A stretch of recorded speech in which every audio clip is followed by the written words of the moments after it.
Kalau benar memang harga sekarang agak terangkat ya, Ya. walaupun tidak terlalu tinggi, artinya samanya sekitar hampir 10%, itu harga rupiahnya ya, harga secara rupiah. Kalau secara dolar sama saja tidak berubah. Nah, karena rupiah melemah makanya harga rupiahnya menaik. Tetapi itu kita berharap jangka pendek saja. Jangan sampai nanti sampai semester 1 tahun 2024 masih rupiah tertekan. Karena akan berakibat biaya produksi kita juga akan naik. Utamanya kita kan masih melakukan import pupuk kan masih cukup besar karena 40% biaya produksi itu adalah dari pupuk.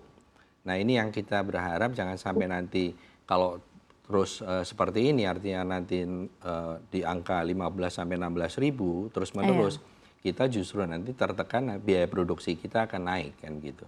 Jadi kita juga sebenarnya juga kalau rupiah terlalu melemah kita juga nggak happy betul karena Nggak happy betul. Ya, gitu.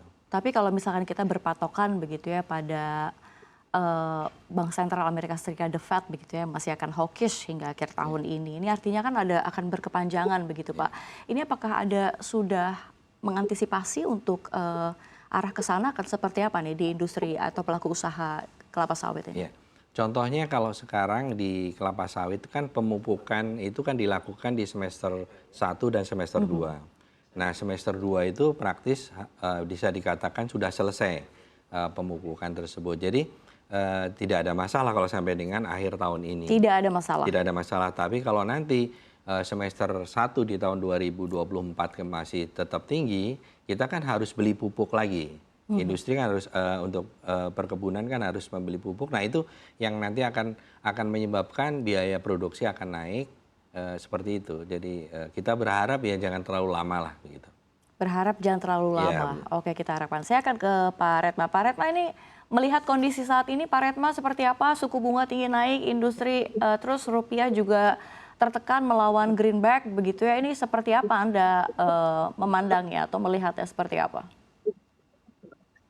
Ya, memang kalau di sisi industri tekstil kan sebetulnya kita bisa dapat, kalau kita dalam kondisi normal ya, sebetulnya kan kita bisa dapat benefit ya ketika rupiahnya melemah. Tapi ini kan pasar ekspor kan lagi susah ya. Kalau kita lihat data per kuartal 3, selama 3 kuartal ini kan ekspor tekstil ini udah turun sekitar 17%. Jadi kita nggak dapat benefit dari pangsa pasar ekspor. Nah, justru sebetulnya yang akan lebih tertekan karena memang bahan baku kita kan sebetulnya 70% itu kan dalam negeri ya. Rayon dalam negeri, polyester dalam negeri, hanya kapas yang masih impor. Tapi polyester juga kan tergantung sama harga internasional. Nah, harga internasional ini kita masih masih punya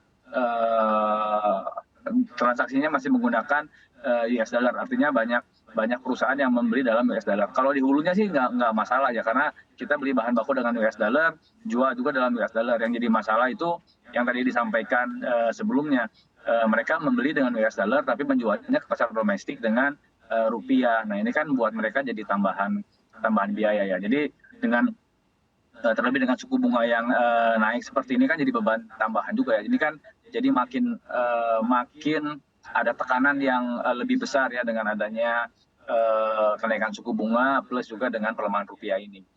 Baik, tapi kalau misalkan Anda melihat begitu ya kayak kebijakan dari arahan Presiden Joko Widodo begitu ya untuk fokus pengetatan impor komoditas, salah satunya juga barang tekstil.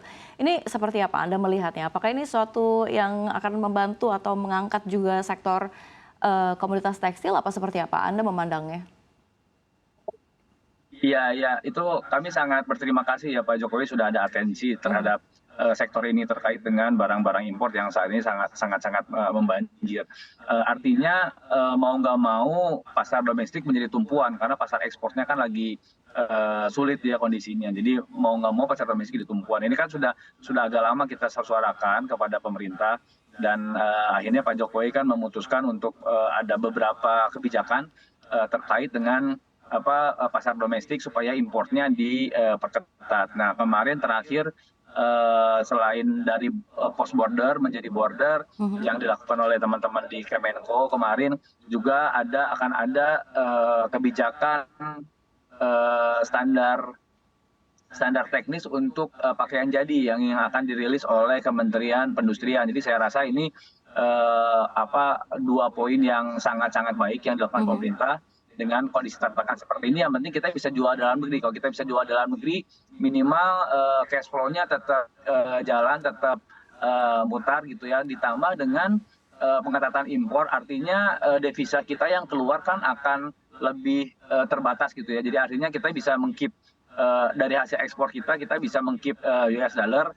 Jadi dolarnya juga tidak, kita bisa bantu pemerintah supaya dolarnya tidak menguat terlalu over gitu ya terhadap rupiah gitu.